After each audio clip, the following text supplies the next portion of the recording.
Wild Lives by Faunographic. Hey there, I'm Rochelle and welcome to the Wild Lives podcast. Today we're catching up with National Parks and Wildlife Ranger Mel Tyas, who has spent years working with Sydney's secret colony of little penguins. Now, many Sydney-siders might be surprised to learn that these little guys are living amongst us, so I'm thrilled to have Mel with us today to tell us everything she knows about them. Before we get started chatting to Mel though, let's have a quick look at their background. The smallest of all penguins, the little penguin, stands at around 30 centimetres tall and weighs about the same as a bottle of Coke, with females being slightly larger than the males. Their upper bodies and fins are blue-grey in colour, and they have black bills, silvery grey eyes and little pink feet. These are the only penguin species that breed on the Australian mainland, and they can be found along the continent's southern coast, from Coffs Harbour in New South Wales to Perth in Western Australia. Every year between May and February, little penguins can be found in the Manly area on Sydney's North Harbour, and they've been declared endangered. Hey Mel, thanks so much for joining us today. Hi Rochelle, pleasure. Now, first up, tell us a little bit about you. How did you come to be working alongside Sydney's little penguins?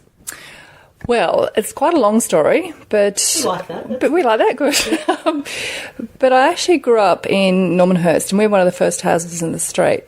So it was actually virgin bushland, which is a little sad, but we spent our whole childhood playing in the bush, catching tadpoles, catching frogs, catching turtles.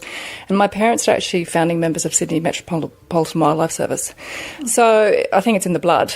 I remember my careers advisor saying to me in about year 10, what would you like to do? And I said, well, I either want to be a park ranger or an interior designer. And she just laughed at the park ranger idea. And given that I'm colourblind, interior designing was not going to work for me. So here I am as a park ranger.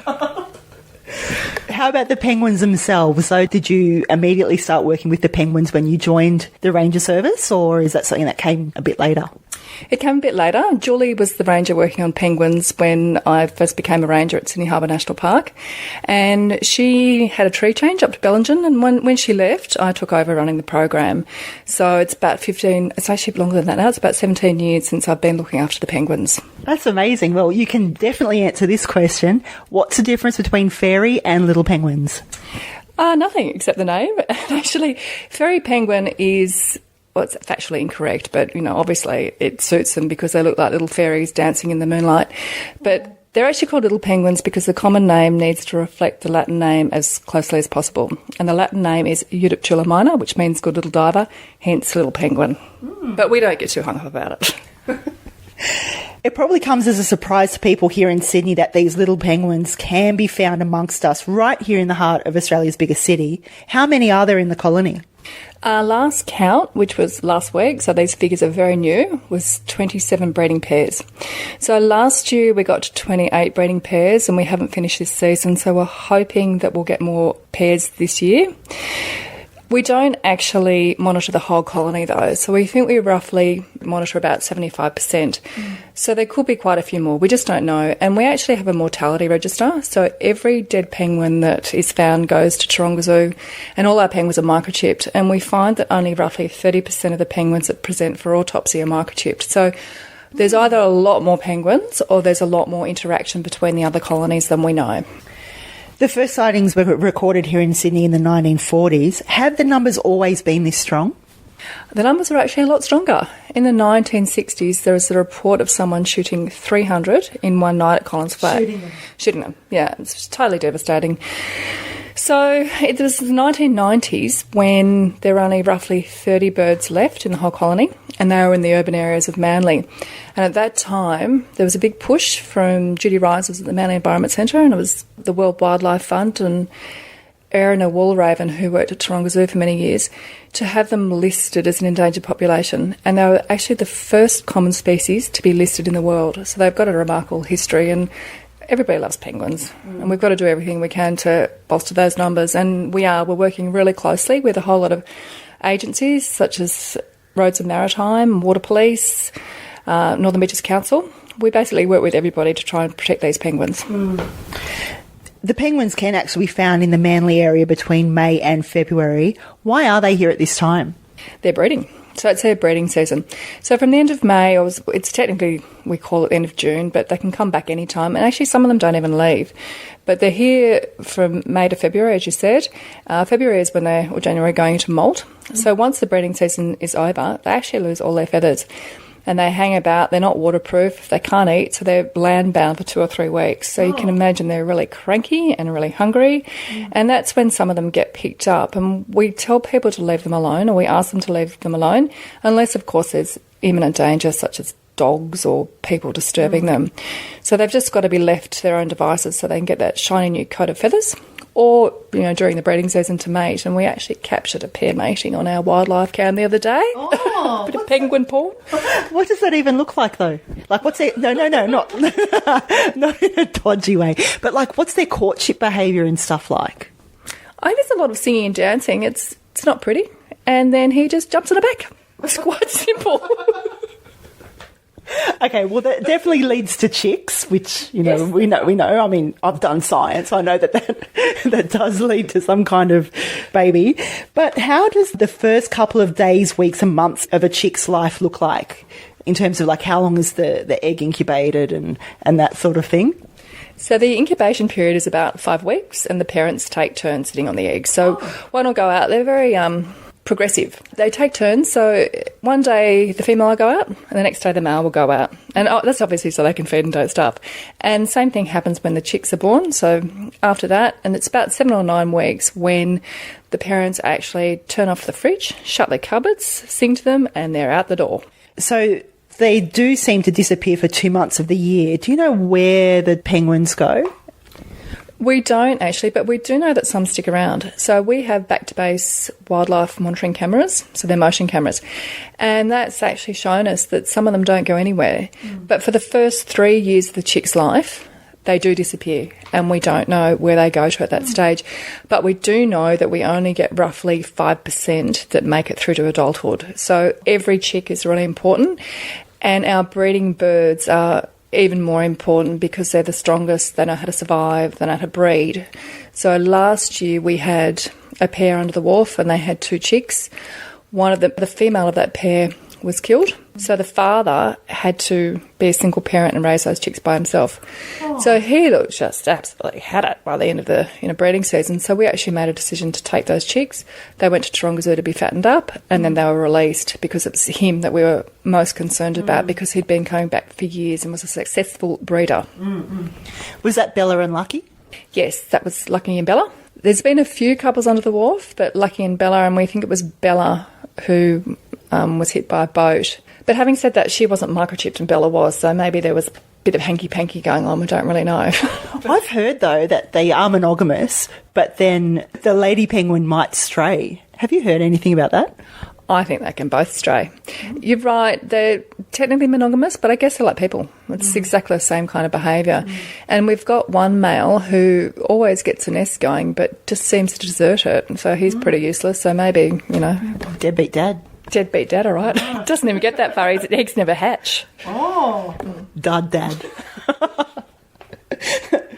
I remember a while ago we were talking about penguins, and you mentioned that they can travel very far distances. Do you remember? Yes, I do remember.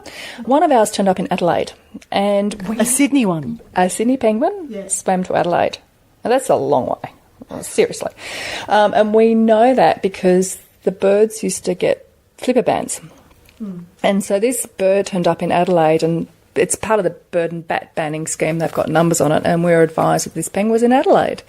So now we actually microchip because there is a potential that these flipper tags can get caught in shark nets, and that has happened. So now all our birds are microchipped, which is much better for that reason. But if people find them, they're not going to know that they're from Sydney, so that's the downside. But as I mentioned before, we really need people to report any dead penguins to us, because we've been monitoring since 2002 with standardised monitoring, so we've got so much information, and what the monitoring does is tells us what the threats are, and then we can put in plans to mitigate those threats. So we know the biggest things that are killing penguins are foxes, dogs, we think a cat killed 2 this year, and also boat strike and habitat destruction. So they've got a lot to contend with in a really busy harbour. But still, someone managed to get from Sydney to Adelaide, that little dude. I can't believe that. No. He was either very, very tenacious or had no sense of direction. One of the two. By the way, what a legend.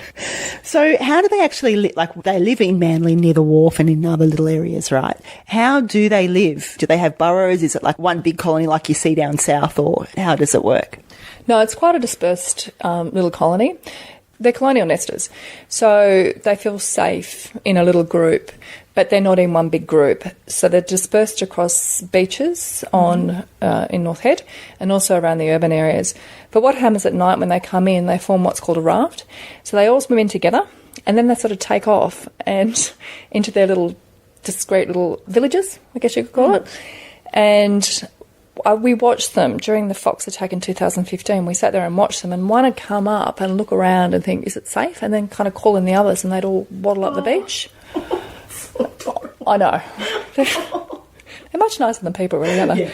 Yeah. So that's what happens. But that rafting behaviour, whilst it was great prehistorically, it now makes them really much more susceptible, because if you've got a boat going through them, it can take out a whole lot at once. So it's a real double-edged sword for them.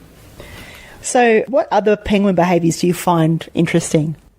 Just the way they walk. They can walk a long way and they haven't got knees. So I really don't know how they do it. And their noise, the smallest, they got little penguin syndrome. They are so loud. Shouty. Yeah, shouty, squawky, squealy. It's not a very nice noise.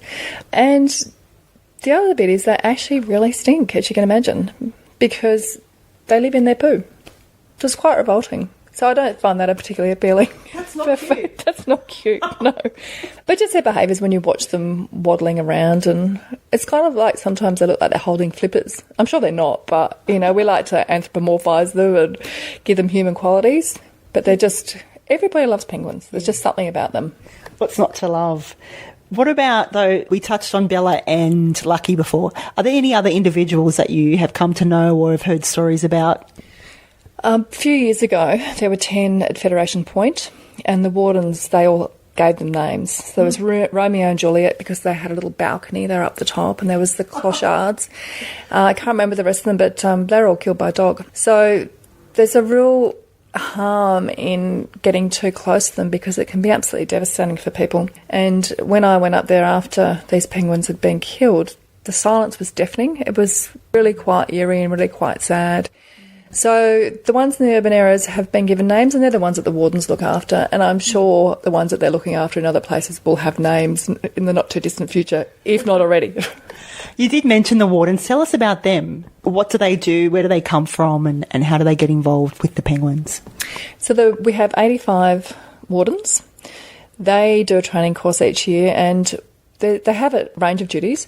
They used to be at the wharf every night, making sure that people gave the birds plenty of room to get back under the wharf to nest and to feed their chicks. They actually closed off a section of the beach. So that's been done in conjunction with Northern Beaches Council. And they'd educate the public about why they were shutting the beach. And what they do now is they go up to the national park and do the same thing up there. So they close the beaches, tell people to go away. Sorry, not tell people to go away. Ask people nicely to leave. And they make sure that there aren't dogs there. The other night, we had 2 wardens up in the critical habitat area, and there was a dog just running around the beach. And if they hadn't have been there, that dog could have easily got those penguins. And when you've got 27 breeding pairs, every penguin is really important.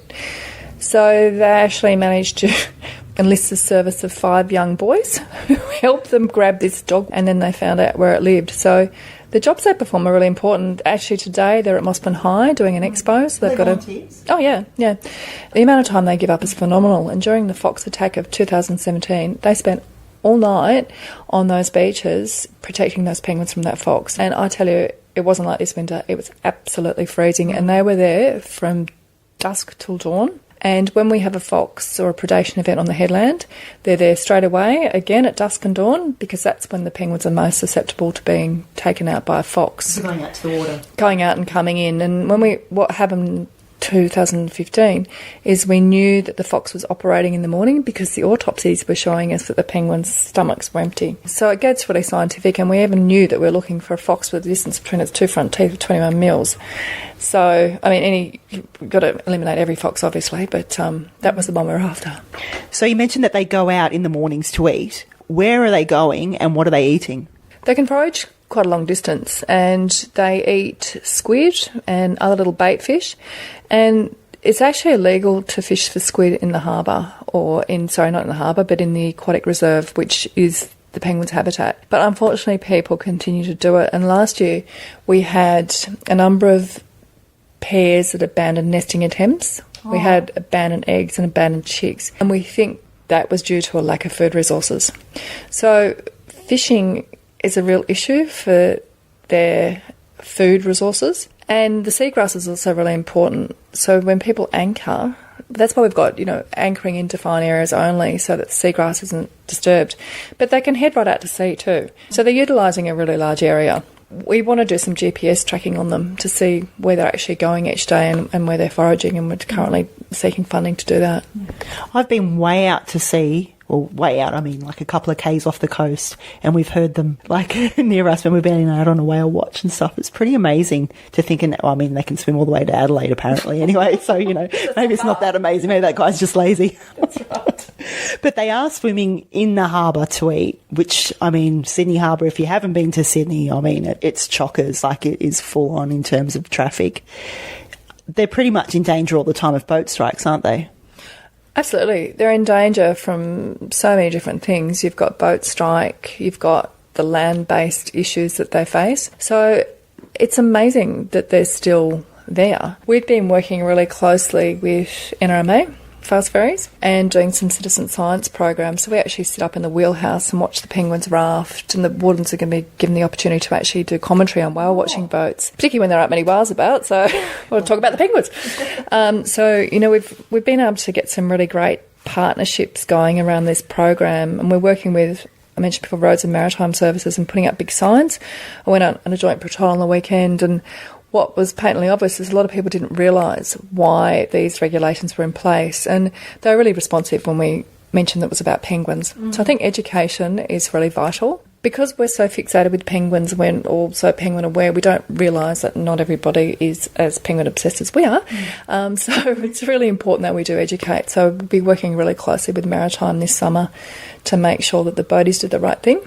Maritime's going to be putting in a whole lot of buoys for us, mooring buoys, and to make sure that people are aware of why Spring Cove itself is just so important for penguin mating, behaviour and recovery.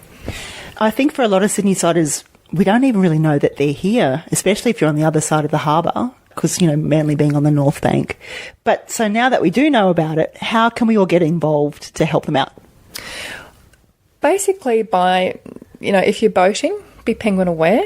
It's a lot of those fast boats, they just can't anticipate where the boat's going. Land-based, do not take your dog anywhere near the national park because that's a huge threat to them. Don't disturb their nesting area. Just appreciate them and really enjoy them from a distance. Hopefully the penguins will come back under the wharf so that people can get close to them again. But just help us grow the numbers, just be vigilant. Let us know if you find a dead penguin so we can again get it autopsied, see if it's one from the Manly colony, whether it's microchipped or not, because that sort of information is just vital to improving the health of that colony. And we've got amazing records. The wardens at the wharf each night would record everything they saw, from the time the penguin came in to the time the penguin went out, what the weather was like, how many people were there. And it's really quite amazing. Originally they'd see 2 penguins, and then they'd see one and they'd go, they must have eggs. And then roughly, a few weeks later, they'd see 2 again because the chicks would be able to fend for themselves. And then they'd see 4, and then they'd see 2 again. And all of this is recorded for quite a number of years. So it's just incredible citizen science in action with 85 people involved. And those messages spread. We have roughly 700 local school kids do a project each year through Taronga Zoo. And they all become penguin aware, and some of those kids have become wardens, which is great to see. It's that follow-on, so actually doing a school project and then going, I want to be involved with this. That's awesome. That brings a tear to your eye. Yeah. It must make all your hard work so worthwhile. How can local businesses and things like that get involved if they want to help support the Warden program? Well, Hugo's is a remarkable local organisation, a local restaurant. A couple of years ago, they put on a fundraiser for us, which raised $40,000 for the penguins. Wow. I know, incredible. And it was a lunch, and we had a lot of people donating prizes. But they also provide the wardens with pizza every night they're on duty. Oh, really? Oh, yeah. It's just incredible. And the wardens really appreciate it. And I mean, we really value it. It's just, again, I mentioned you that it's a whole community. It takes a whole community to raise a penguin, and this is a really great example of it.